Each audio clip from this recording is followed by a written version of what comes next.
right, thanks everyone for coming today. I really appreciate you guys all coming out. This idea of a roundtable, actually, I've been wanting to do for many, many years, especially to talk with other fellow veterans. So I'm really excited for today. So we'll just get right into it. If you guys could just introduce yourself to the group, and how you came to find that recruiter, or how to sign that dotted line and put up your hand for the oath. How about Alex? Let's start with you. My name is Alex Secord with the U.S. Army. I basically joined the military because I came from a heritage of my family being in the military, so it was just a door for me to break the ice with that one as well.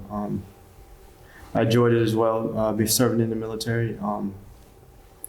But that was like one of the reasons why, just to keep it in the family tree.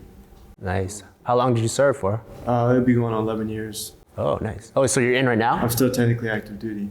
Wow. So, awesome. Yeah. Oh, cool. That's great. Awesome, thank you. How about you, Tanner? So my name is Tanner Casares. I was with the Marines, and I did 5 years, so it was 2013 to 2017. I always knew I wanted to be in the military. Like Alex, we have all kinds of family members, Navy, Army, all the above. So I just figured I'd go top dog on this one. And then, I did 5 years as a combat camera, and it was amazing, yeah. Were you just taking pictures, or were you doing video? So when I was at MCC we were actually forefronting like a Marine Corps TV series, essentially. So we were doing, it would like be documentary work, right? We would cover like, for instance, the first female infantry Marines. We covered them on the School of Infantry East. We covered the first female amphibious assault Marines as well. So like where they would work on like the big, nomenclature is escaping my mind. Yeah, it's been a while. It's been a while, yeah. The AAA, Triple AV. Yeah, Triple AV, yeah. So we covered, all the training that they had to do, being able to dead weight lift, was it like 160 pounds out of the top of one of the AVs. They had to do everything, everything that we did. So it was pretty incredible. So when I was in the Navy, my last 2 years in, I was an electronics technician, so I worked on radars, communications, GPS stuff, and they call me Twidget, because you carry around a tweaker to like tweak the little adjustments and everything, right? But I actually was really interested in filmmaking, and this was back in '99 or whatever, 2000. And my last deployment as South Pac, I really wanted to start making videos. And so I just started, my friend and I, this other guy, his name's Mo, he's a Japanese guy, I was a Chinese guy. We started our own TV show on the ship. And it was a very like MTV, Tom Green, jaywalking, and we were just going around making people answer stupid questions, like who's the vice president, and they'd be like, stuff like that, right? And then and that's how I learned how to film, how to edit everything, and it was all for fun, and we would just show it within our own ship, And it was so much fun, and you just laugh, and you just make like a quick montage video of all the ship's operations, different things like that. And so that's actually how I started, other than being a kid and filming stuff, but that's how I really started becoming a filmmaker and stuff like that. And it was very opposite of what my job was. That's awesome. Yeah. Awesome. Keep the ships entertained like that with your own little come up like that. We would do like MTV Cribs kind of style, but on the ship. And so, people would be like, oh, this is where I sleep, but they'd be like sleeping on the missile and stuff like that. And then, the air dents, the guys who flew the helos, they found a little smoke machine, and then they just smoked out the whole helo, and they would come out of the helo like as if they hotboxed the place. Like, oh, what's up, guys? Stuff like that. It was hilarious. Now we know where our tax dollars went to. That's awesome. That's awesome. That's cool. Jimmy, how about yourself? Hi, I'm Jimmy, and this is a unique story how I got interested. I was walking through Union Square, when it was old Union Square, and soldiers and Jeeps parked in Union Square. I went, oh, this is kind of neat. Being a gay man, this is kind of cool. Next year, I'm down at the National Guard unit signing up, and take my oath. And when I got to Fort Sill my first night, I said, what have I got myself into? And I said, I joined because I love my country, and I don't care how tough it is, I will serve my country, and I survived. I'm very proud of being a veteran, serving my country. Awesome. How long did you serve? Like, I was what era? Army National Guard, 83 to 89. I was quartermaster, and unfortunately I had to take an early leave of absence in 83 due to illness. Chris, how about yourself? My father was in the Korean War, got a Bronze Star and a Purple Heart. Whoa. And my uncle was in Vietnam. He was a missile maintenance. He worked on the Hawk missiles. And so I decided to follow tradition, and I went in the U.S. Army. So we went from 1982 to 2002, spent 20 years in. And my combat tour was over in Bosnia, Herzegovina, and that was a big eye-opener for me.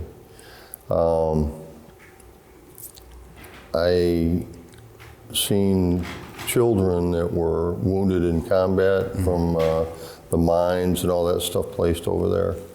So it affected me in a way of, you know, what are we doing in this world? And but I enjoyed serving my country just like my father and my uncle and my other relatives. And it was a good tour. Nice. Yeah, myself, I think I have a different story. I actually just didn't get along with my dad at all. You know, all through high school, he would kick me out. I'd be staying with friends and stuff like that. And I had this, you know, mentor from kind of like this Boys and Girls Club I hung out in Chinatown here in San Francisco. And so he was in the Navy and he got out, and for some reason, I thought that was just my only out to get out of the house or whatever. You know, not really well off as a family, so didn't have like an opportunity to go to like a four-year school, and didn't really understand school at all either, like the grants and whatnot. So, but when I heard like, you know, college fund, GI Bill, all that stuff, right?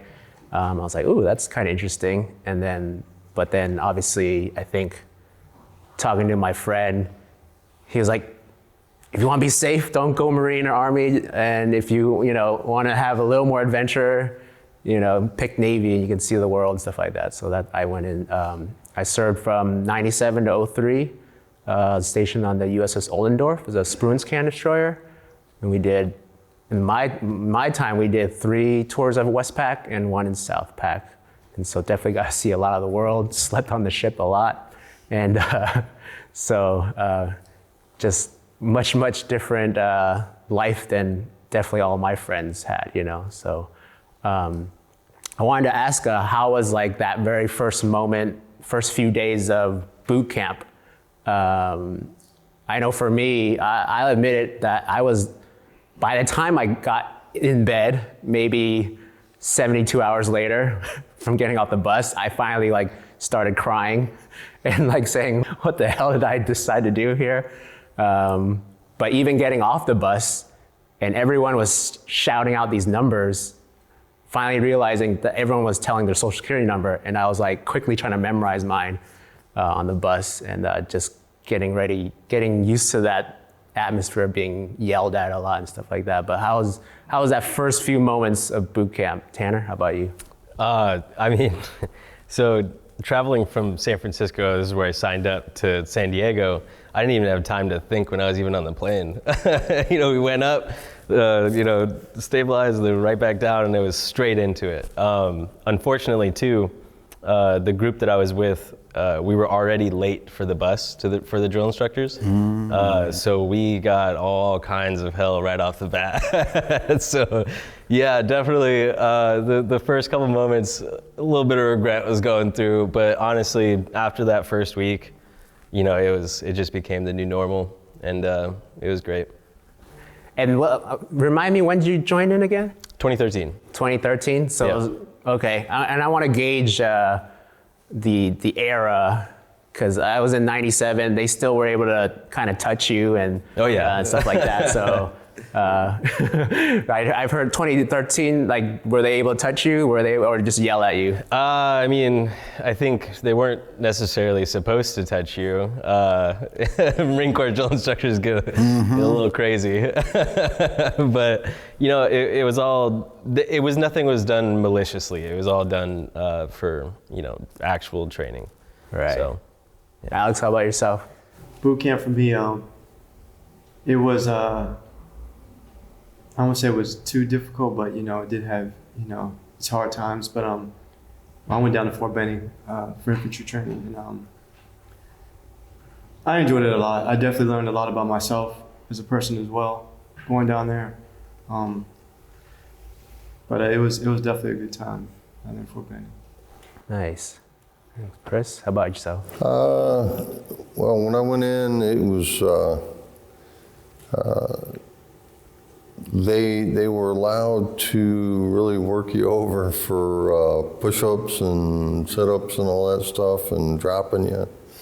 And I was, because my dad went through it, I was like, I know I can do this. And I barely do any push-ups when I got in there. Same. And when I left, I was doing 40 push-ups. And Wow. so I was, and they were allowed to reach out and touch you, but it was in that time frame where they were adjusting to getting away from that. And but they didn't do it in such a way as to be malicious, as Tanner was saying. Right. They did it as a training thing, and I enjoyed it. I really liked it. Yeah, it was definitely like I don't know how you say it, but if everyone in the group's suffering together, it created a bond between, you know, your command and stuff like that. There was a thing called Ricky Rain. You know, they call Ricky as short for recruit. And then basically sometimes when we get really in trouble, everyone would have to push their bunks out to the side, and we would have to exercise until the ceiling started dripping from condensation. So they call it Ricky Rain. And you can hear our RDC just coming in like middle of the night, just yelling, Ricky Rain, Ricky Rain. And everyone's just waking up like, oh no, oh no. Like everyone's like running, trying to get as much water in them, you know, so they know they're gonna sweat it out and stuff like that. So that was definitely something I remember. How about you, Jimmy? I arrived at Fort Sill, Oklahoma in '83. We get into camp, and the gentleman gets on the bus, looked just like Lou Gossett from the movie Officer and Gentleman. He looked at me and goes, y'all got 30 seconds to get off my bus, and 29 of them's gone. I'm sitting there, everyone's gone, because everyone jumped up, bounced by it. Finally he comes in and goes, and what are you waiting for?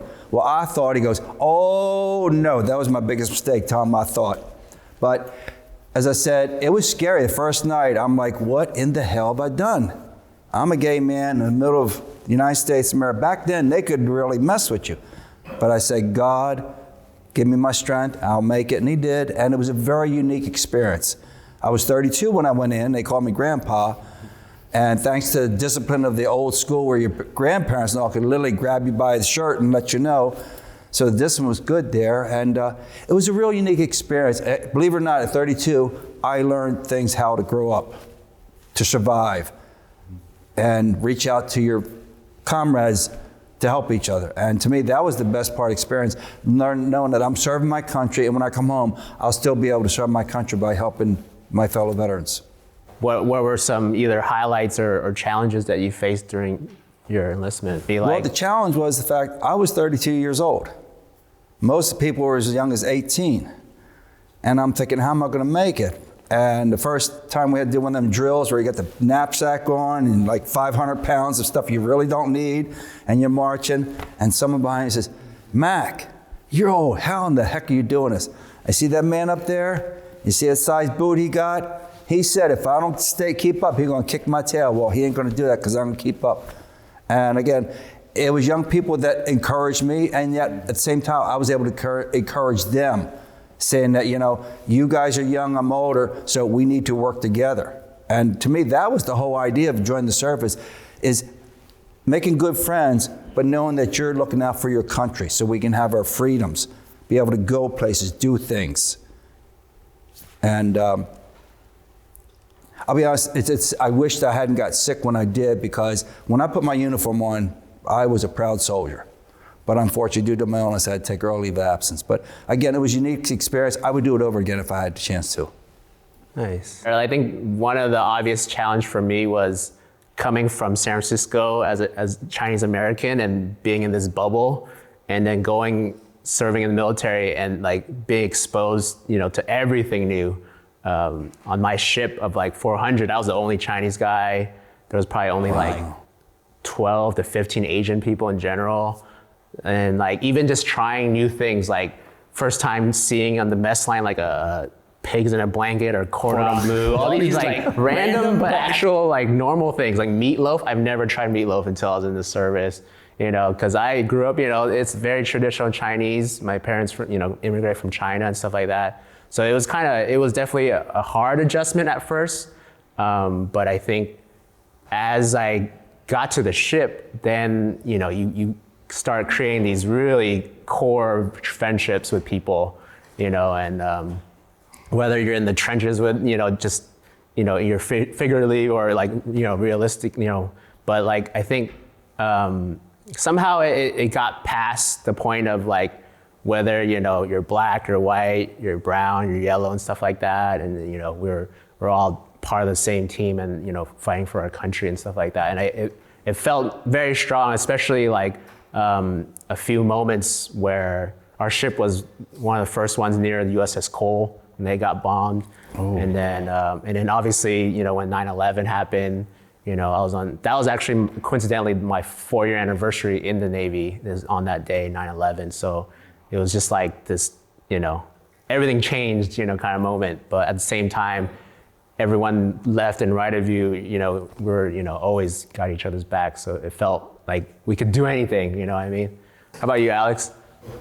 I'll say the most challenging thing I had in the service was being in the 82nd Airborne. That was probably the most challenging thing I've ever done. And for people who wouldn't know what that means, like what that actually is, what is that? So the 82nd Airborne basically can rapidly deploy anywhere around the world in 18 hours or less. So with that type of background, requires a lot of training, things like that. Just a lot of operations that's involved as well, and it could take a toll on the body. But it's at the end of the day, it is rewarding, which is pretty cool about it. But yeah, that was the hardest throughout my career. Wow, that's awesome.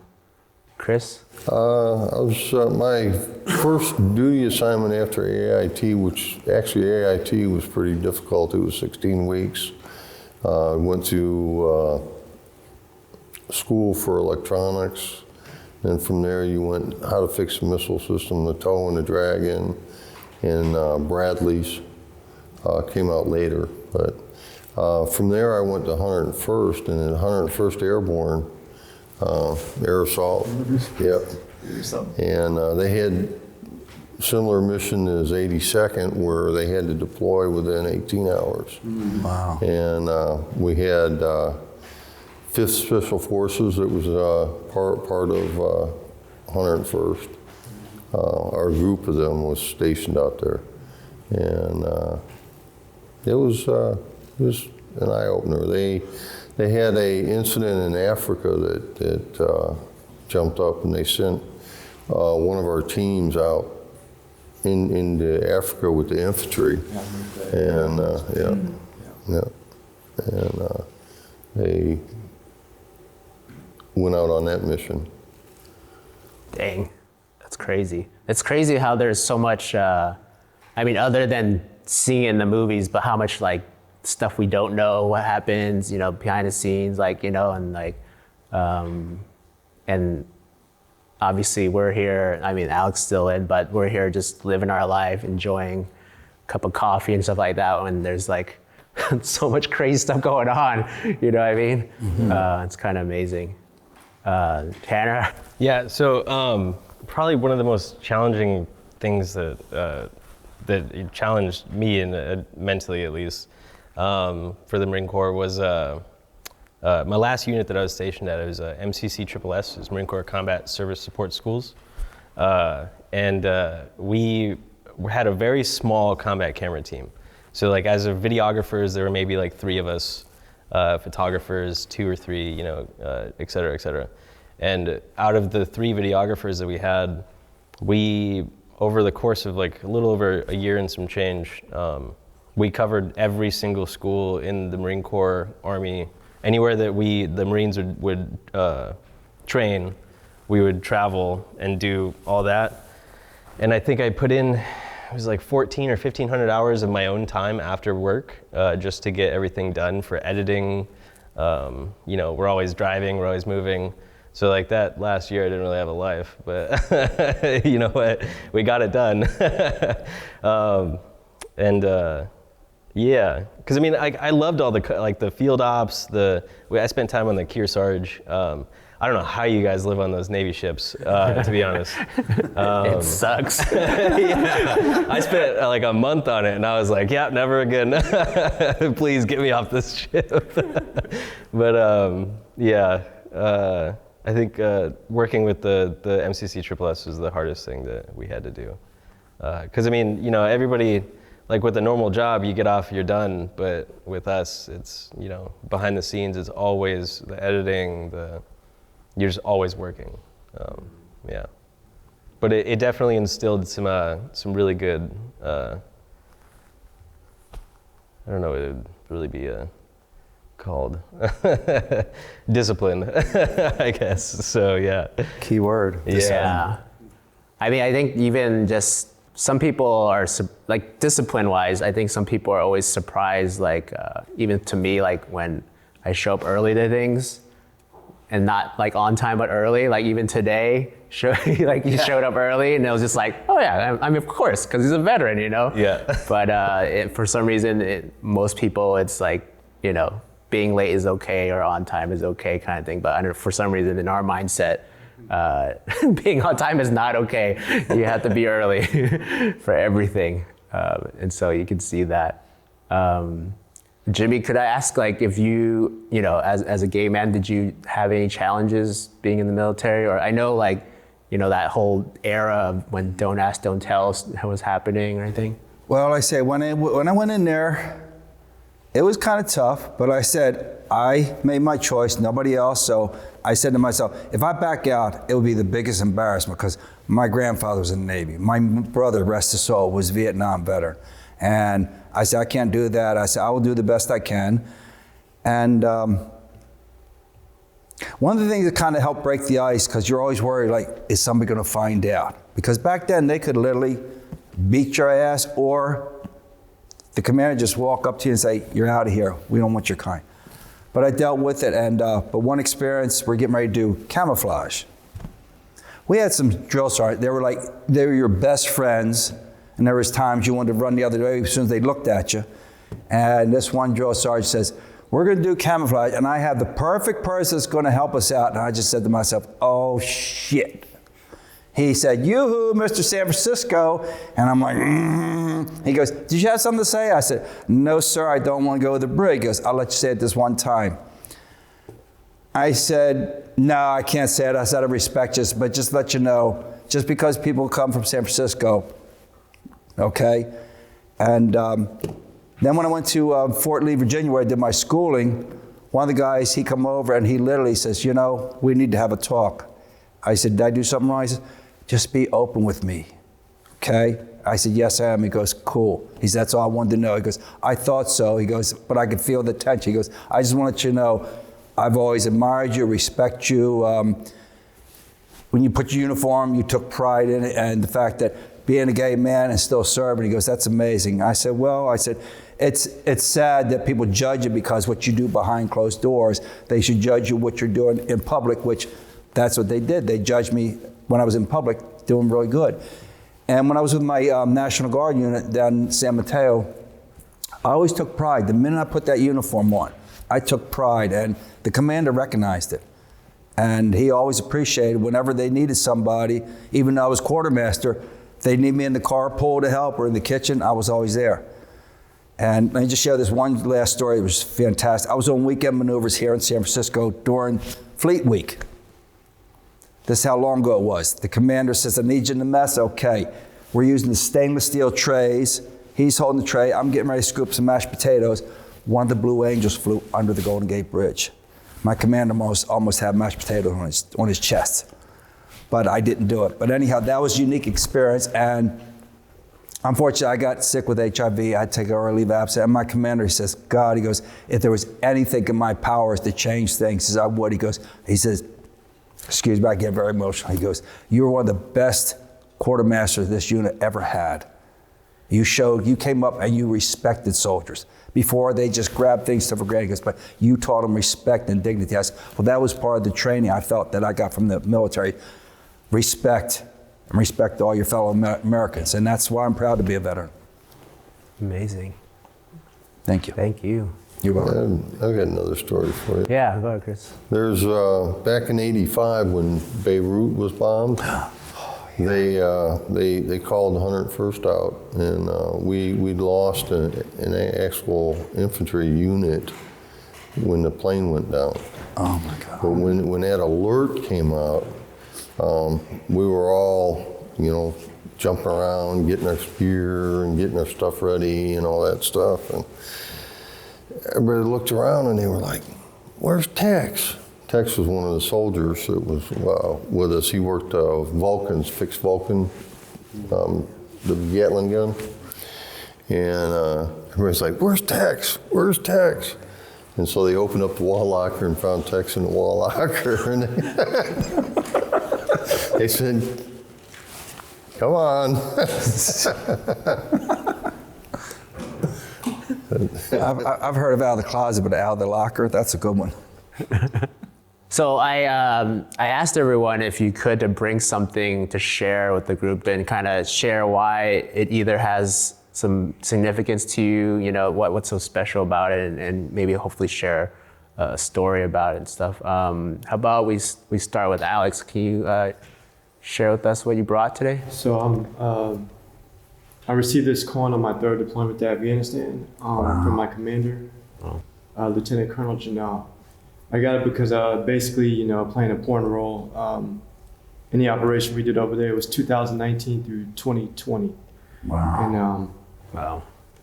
got this, just for a great role over there. How'd that make you feel? I felt great actually because it wasn't expected, and it definitely made me feel like I was definitely a part of the 82nd at that time. So it felt great to receive this coin. Cool. Wow, it's amazing. And can you kind of describe what's on there? So it basically is we're 3rd Brigade, we're Panthers. So this is the Panther logo right here.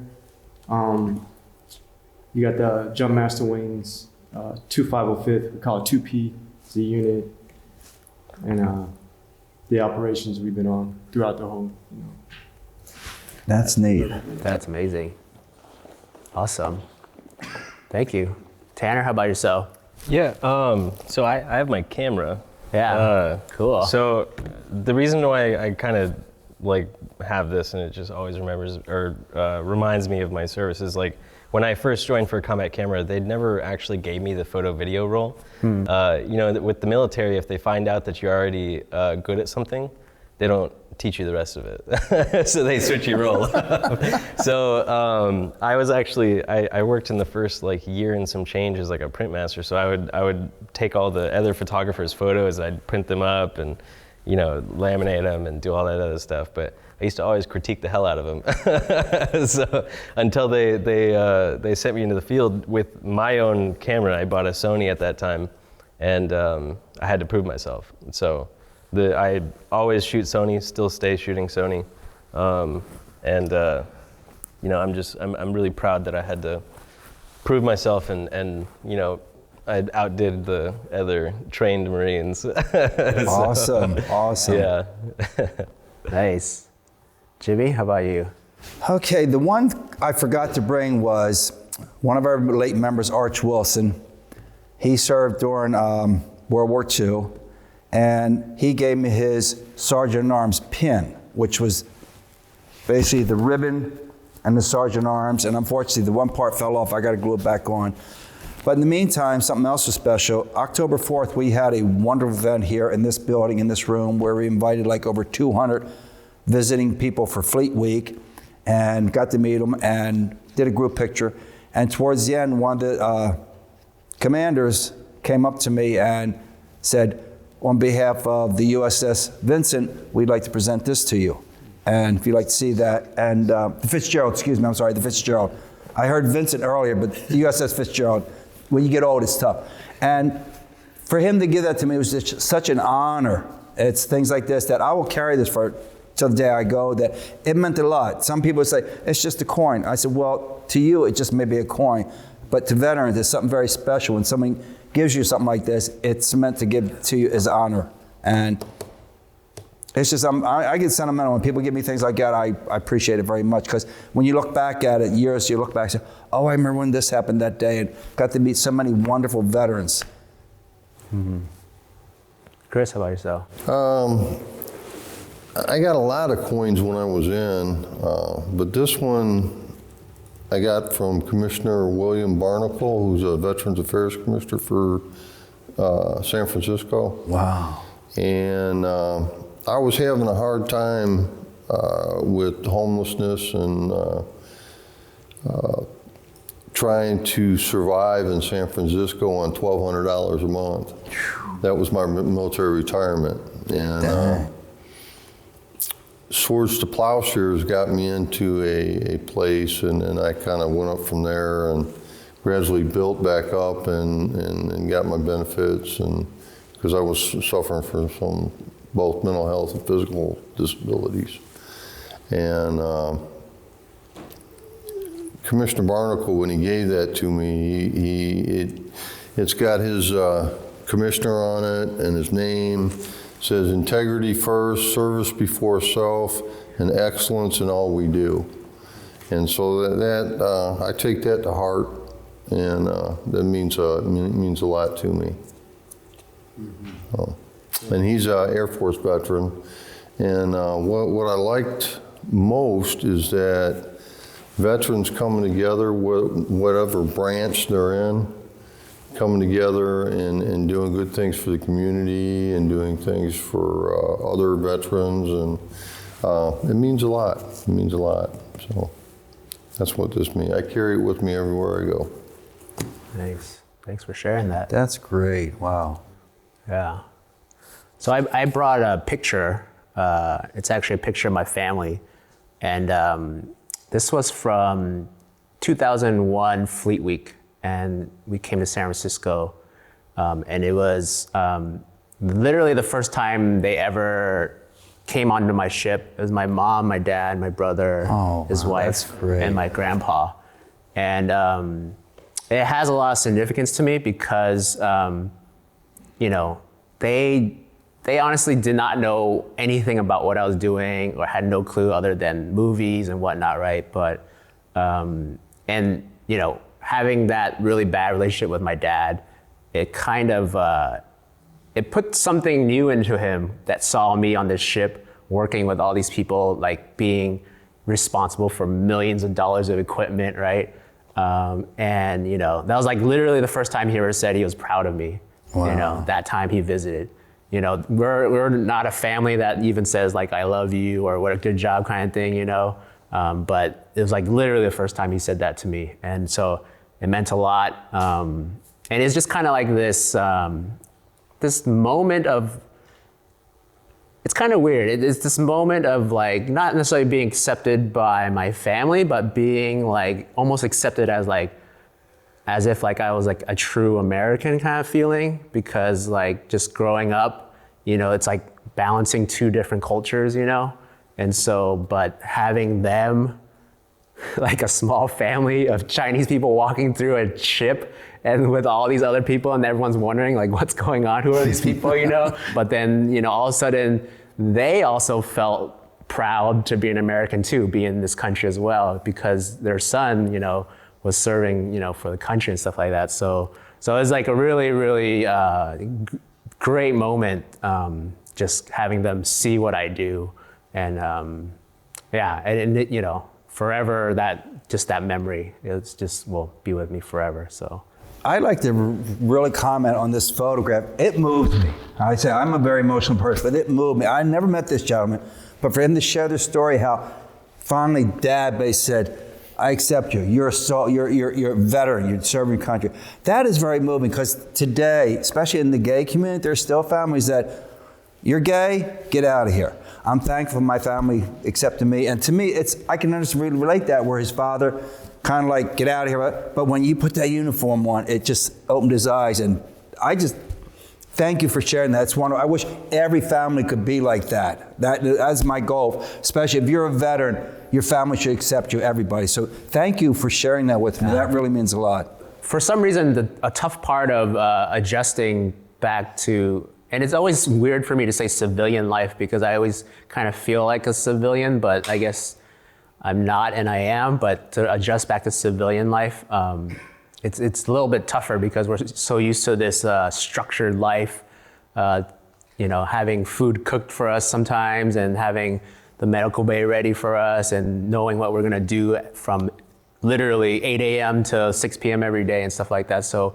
just wanted to hear like how was it that transition back to civilian life? Jimmy, how about you?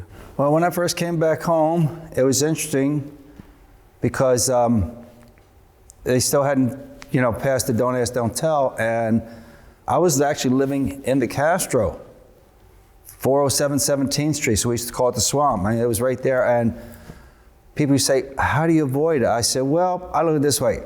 I'm gonna live my life. If they do approach me and say, you can get kicked out, I would tell them, fine. If that's the way you feel, that's your problem, but I serve proudly. One of the things I did notice,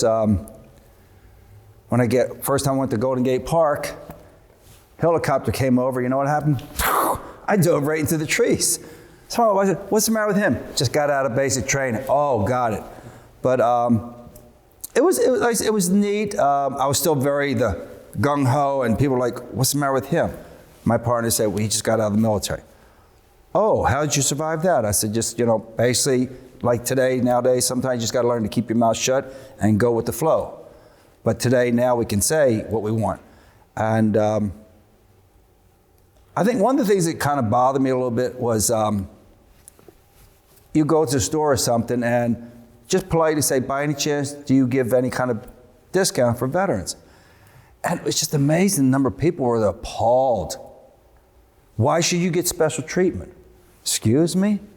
We served our country. I think we're entitled to it. But it was just amazing. Some people say, we're glad to have you here. Other people just kind of look at you like, and I just tell them, it's sad. I serve my country, and so you can do things like that. But that's okay.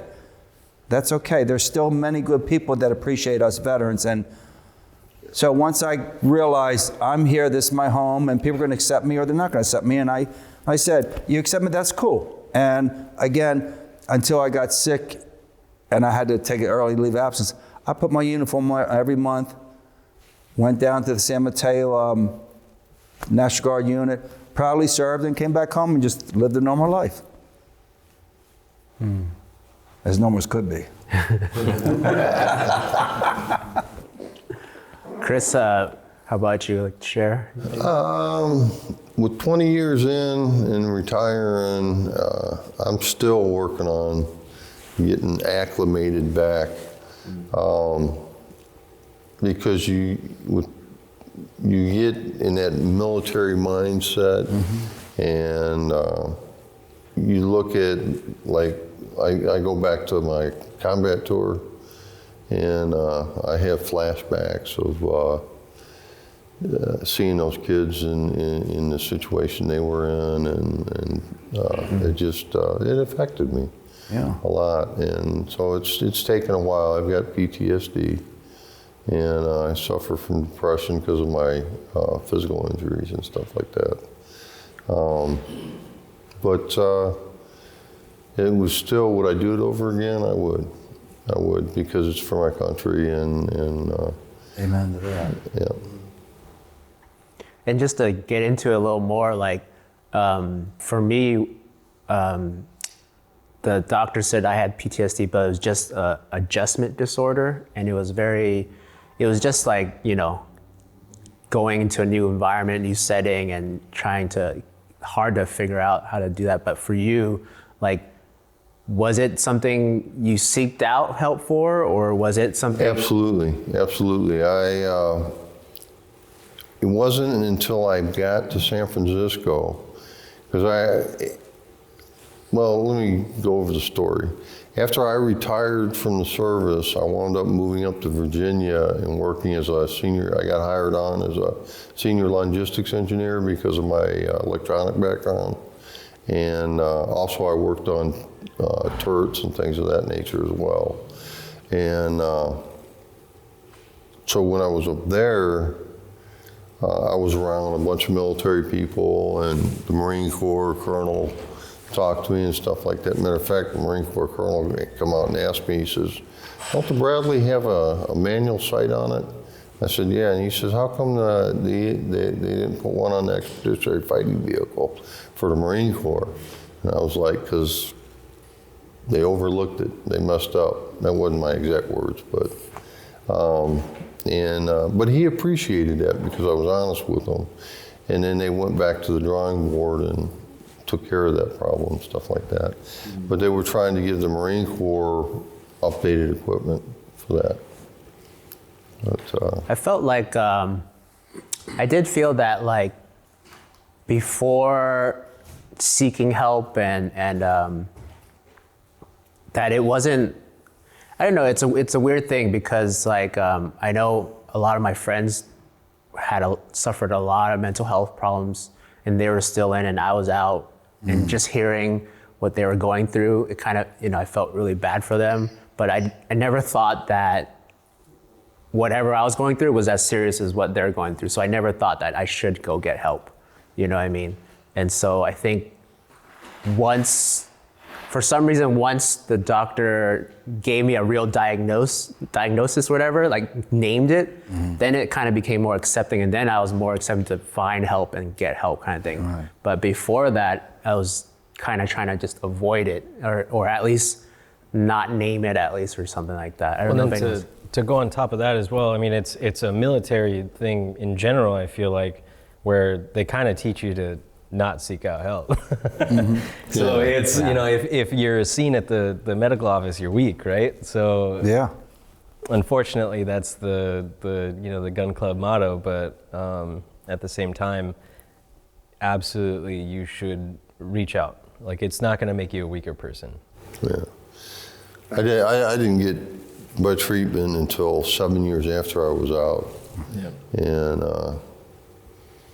they diagnosed me with migraines when I got out, and but later down the road, I knew I needed to get help for the other things that was going on with flashbacks and different things like that. And it wasn't until I got to San Francisco that I got that help.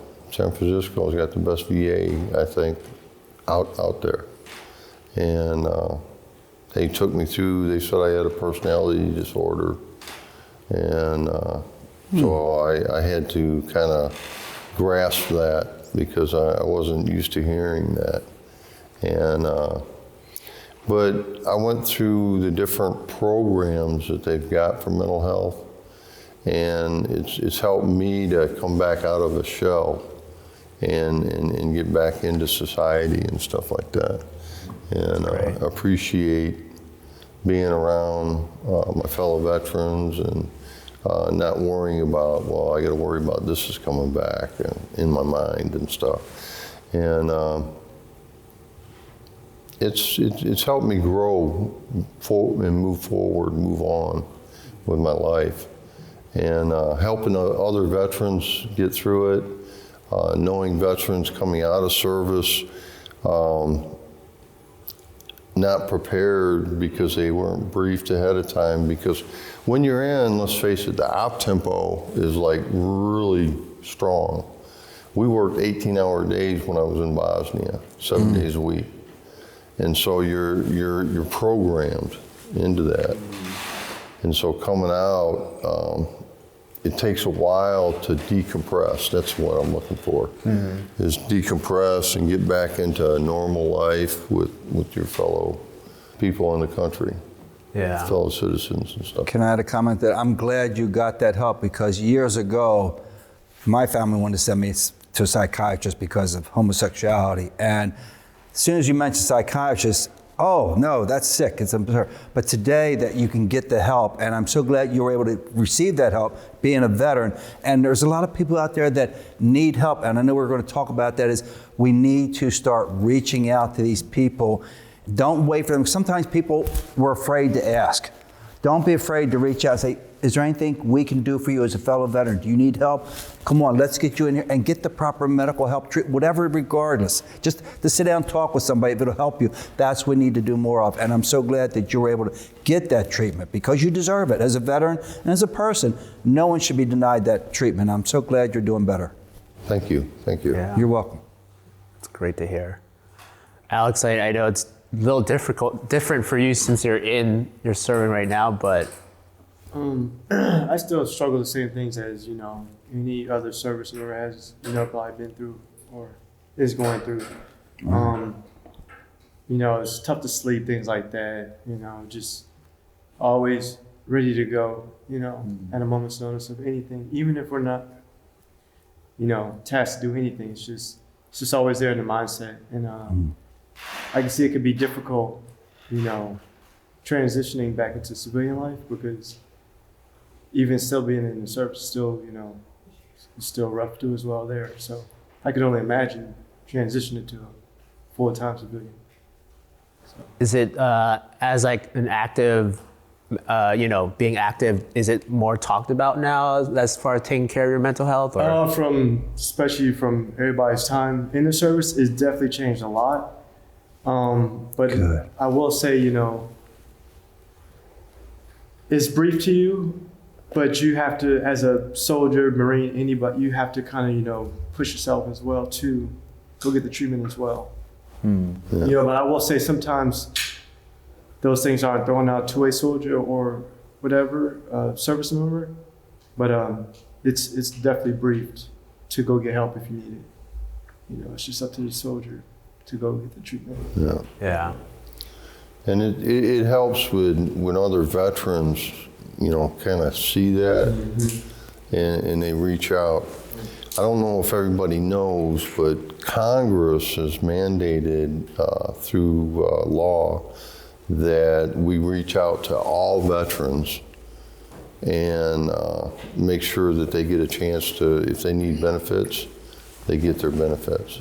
And so it's reaching out to a veteran and trying to, there's only one veteran that would not, and he slept in the train station down in Powell Street. He wanted nothing to do with society. Yeah. And they tried everything they could to get him to come in, but Yeah. he just, it was sad. So, and I don't want to leave a veteran behind. Right. Right. Because they didn't leave me behind when I was in combat. They didn't leave me behind when I was going through the training right next to them. Everybody was, hey, let's pick them up and bring them along if you need, if somebody needed it and stuff like that. And that's the biggest thing about veterans and the bond we got, is because it's a team player. And you help one another get through what you're going through. Yeah. I had a friend that he was kind of sharing to me that it was tough because, he was doing like these group therapy sessions with other veterans, but it just felt not weird, but there's like this term called like imposter syndrome, where you feel like you don't belong there because like he's probably like in this group with other veterans that either like lost a limb or, something more severe, where he was just more, I guess, depressed, but he didn't feel like he belonged as far as like being injured or, having something wrong with him.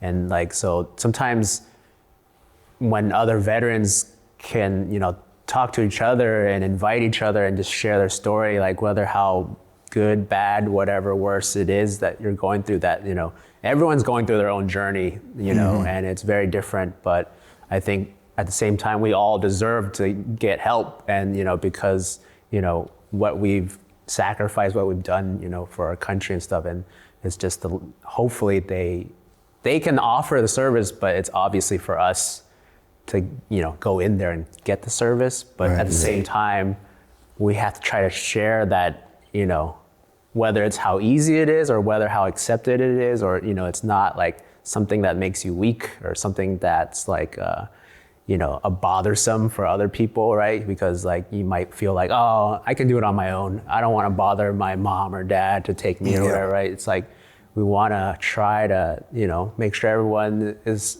okay, you know what I mean? Yeah.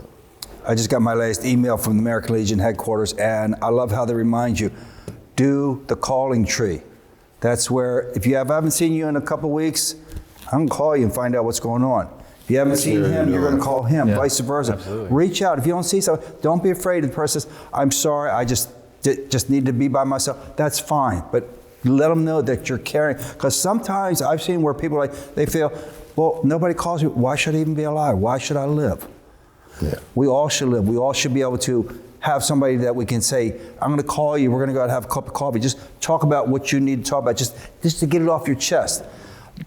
Sometimes people don't realize, just a few minutes to talk to somebody, that can be such a life-changing experience, knowing that, wow, somebody took time to care for me. And that's so very important. We need to have every veteran to be able to call the VA and not be put on hold for 5 months. You need help. You should be able to go into that VA today and immediately start getting treatment. And there's no reason why we can't do this. And I wish there was a way I could literally go to Congress and kick some tail and tell them, say, look, you need to get your act together. These people served their country. They put their life on the line. They came home. My brother came home as a heroin addict from Vietnam. A lot of people don't realize, but in Vietnam, if you weren't buzzed by 9 o'clock in the morning, you didn't survive.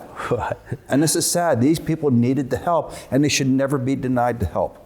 Never, ever. And if there's a way I can get Congress today to make that bill effective immediately, no veteran would ever be turned away for anything whatsoever.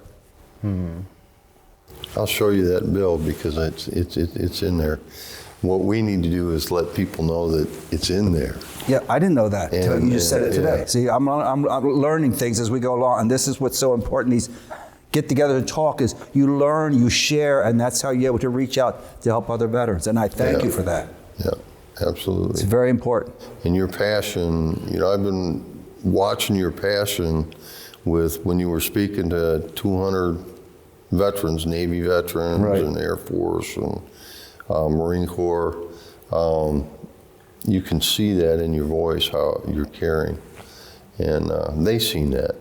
And that lets them know that, hey, we're taking the baton and moving on, and we got people back here that's supporting us. Exactly. And that's so important. Thank you. That was a real honor doing that, to let them know that, hey, I know most of you people are many, many miles away from home. You're on active duty right now. So we want you to make sure you know that your family, we're your family here today. And not just today, but we need to step up and be family for every veteran 365 days a year. Absolutely. I'd like to see more of that. Yeah, because as veterans, when you get deployed, you're Christmas time. Mm-hmm. You're not home with your family. Right. You're on the battlefield. Mm-hmm. And knowing that somebody's back here that's got your back and stuff like that is. It's very important. Yeah. So what could we say, let's say, for example, for Alex who's still serving, what could we say or advice for him as far as like taking care of his mental health, or, even, because one day, I don't know if it's soon or later, you're gonna get out of the service, but what's some like advice that we've learned as far as mental health that we could pass on to Alex?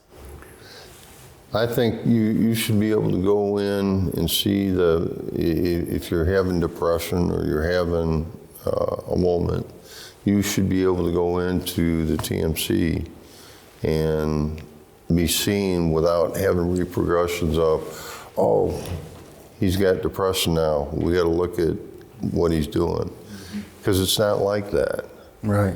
We can still function and still do our jobs, but have depression and have PTSD.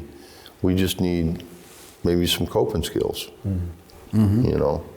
But we're still an active part of getting the job done and getting the mission done. And so that's what I would tell you is, you know, don't be afraid to go in and talk to them and tell them what's going on and stuff like that. Or even your fellow veterans, you know, just in a group. We used to play quarters and talk after, you know, with beer and stuff like that. And but we never got too far gone with drinking, where we couldn't help our fellow veteran. And that camaraderie, that's the word I'm looking for. That camaraderie is you have it while you're in, you got it when you're out, because we're here also. So I just say, I recommend if you have access that, definitely go for it. Because as I said years ago, if you, even as he said, you mentioned, put that person back at the end of the line. We don't want them up front because they're nuts already. Yeah. Well, it's not that we're nuts. We have emotional problems. And being an active person, there's no reason why you shouldn't be able to go to the person and say, hey, I'm having a little problem. Can we have a sit down talk? That should not be now. You should have that instantly, okay? Yeah. Because he went through a lot. It was tough, but he finally got the help. And the fact you're still young now, I would not like to see you come out to the point where you'd be like, they just didn't care about me. No, that shouldn't be. You're an active soldier. They should be taking care of you immediately. And as well as retired veterans, there should be no questions asked. If you need help, you should be able to get that help instantly. Absolutely. Instantly. And that's my opinion. When you deny veterans, it's a slap in the face to all the veterans in this country. Yeah. It is. I echo what a friend of mine told me, that every veteran should have free medical. Yeah. And that free medical should go all the way to dental. Amen to that. Yes, indeed. And that, I definitely echo that. Every veteran who serves should get free medical, period. And I add one more thing on that about serving. We've heard in the news where people have come to this country to flee from their country, the persecution, and they're willing to serve our country. And by God, if you take your hand and swear oath to this country, then I think you should automatically become a citizenship. No questions asked. It's sad because we see in the news where you served, now your service up, throw them back to their own country. No, that's wrong. That's not right. If you're willing to serve the country, this country here for the military, then by God, the minute you take your hand and say, I uphold the Constitution, then you should say, yes, I'm a citizen. And that law should be in effect. And again, if there was some way we get that law enacted today, I would be so happy, because I've seen where families are torn apart because, hey, you did your job, we don't need you anymore, get out. No, you serve this country, you deserve to stay here and be a citizen, effective immediately. Yeah, I could see that. So, I mean, it's been more recent since I've been out, right? I got out in 2017. The transition is ridiculous, because you go from having absolutely your entire life is just scheduled and maintained. You don't even have to think about what you're doing. You're just going to be doing it. Right. Right. And then, you know, you show up in the civilian world and everything is different. Everybody's late. You know, it's like, it's not like you don't have to show up exactly on that specific time. But like, it took, I mean, I even now, like, I still show up early to things, right? But I think that just helps me as a person.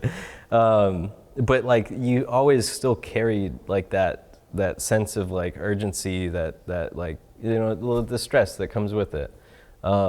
It's just how you, I guess, manage it now. And talking to the psychiatrist and getting help is absolutely something that's a necessity, right? Mm-hmm. Like, especially, you know, we're coming out of COVID, like that hit everybody hard.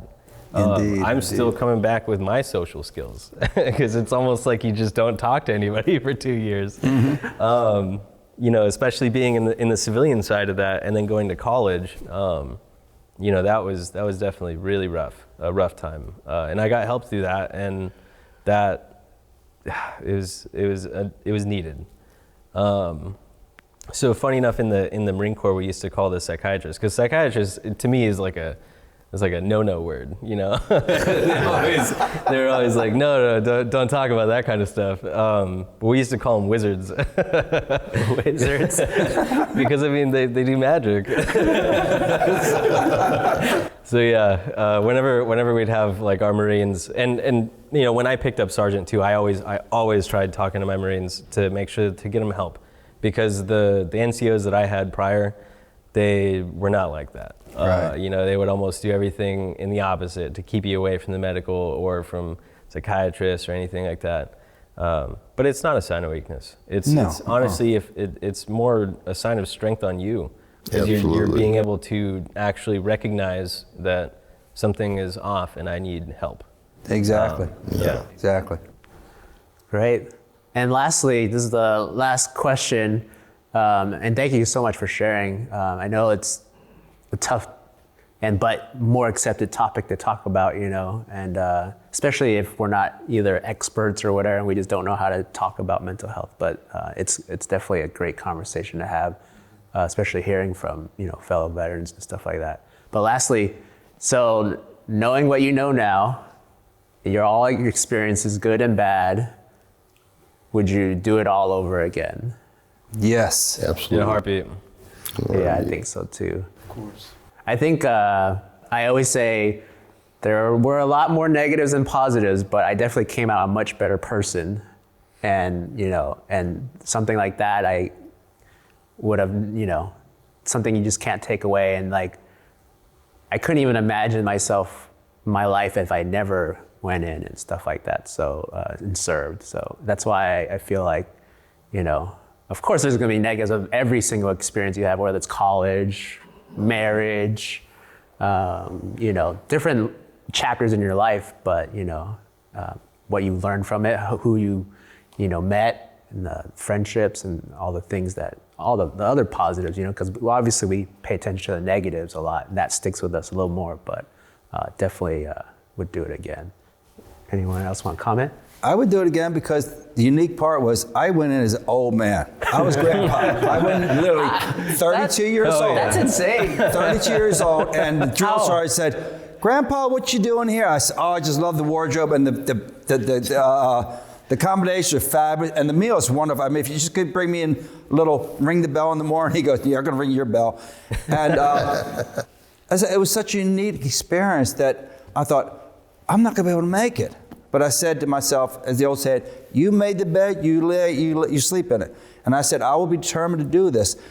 The discipline part was easy. Like I said, the old days when grandma would say, right, I will knock you over that balcony if you look at me cross-eyed. The physical PT, that was a little tough, but I did it. But the one thing I was so glad when I got to Fort Lee, Virginia, my PT got cut drastic due to my age. So I didn't have to do all them push-ups and sit-ups like the other guys did. But it was a unique experience, and I got to become platoon guide because I was the oldest guy, and I was still just a plain private. I hadn't been promoted or anything. But I'll share this with you real quick. You know how you learn how to do marching, right? My first day, I'm learning how to move your platoon over. Turn right. I, for the love of God, could not remember platoon halt. And I'm like, stop, stop. And my first sergeant stand over there going like, oh, Jesus, Mary and Joseph. Well, naturally, the next day, they made me do drill time for like 3 hours. I know how to do it properly now. But again, it was a unique experience, and I would gladly do it again because I love my country. I love helping people like that, and it's a unique experience. What was the hardest physical thing that was challenging? Like, was it like your feet or something, or was it like the beds you slept on? Now that you mentioned, when I went to, was it still Fort Sill or Fort Lee? I wake up in the morning, and when I step on the floor, it was like my feet were numb.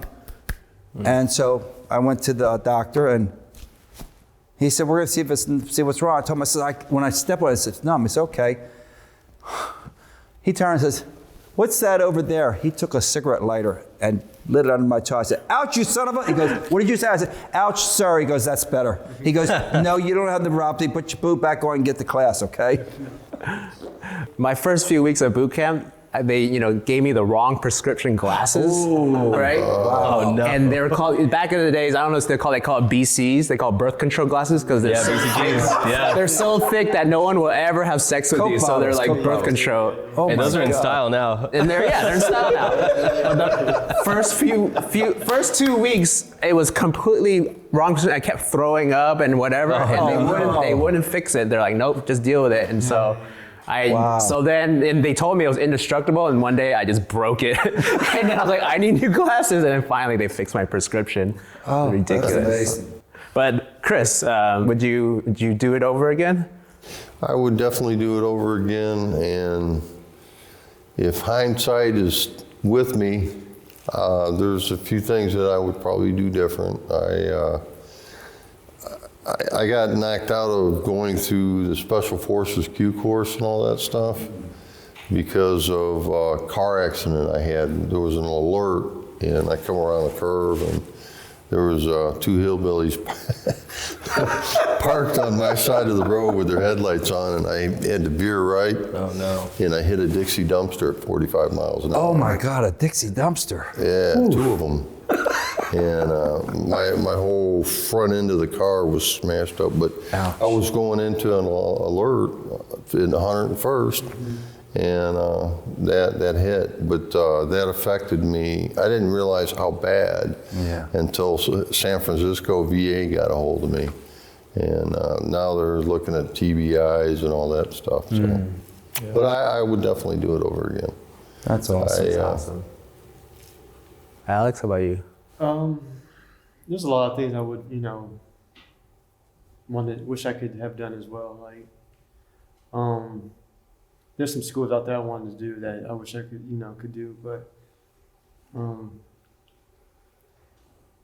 just basically jumping was like the thing I wanted to do, and do it. So Yeah. Right I on. just wanted to do that. Tanner, how about you? Yeah, I'd absolutely do it again in a heartbeat. Like the physical stuff, that was always my favorite, right? Like going into the field, spending a month out with some guys, and it's pouring rain because you're in North Carolina and it rains more than you have sun. So, Yep. you're living next to the swamps. But, that was always my favorite. Just like being outside, like with other Marines or, other military.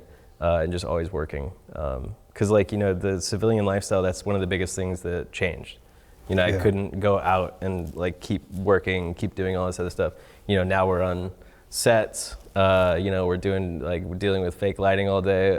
So you go in and it's dark and you leave and it's dark, and man, I miss the sunlight. But I'd do it again in a heartbeat. I got one last question I got to ask you guys. Seriously, what was it like the minute you jumped out of that plane for the very first time? What was it feeling like? I've always been curious about that. I've never done it. I was on a rope.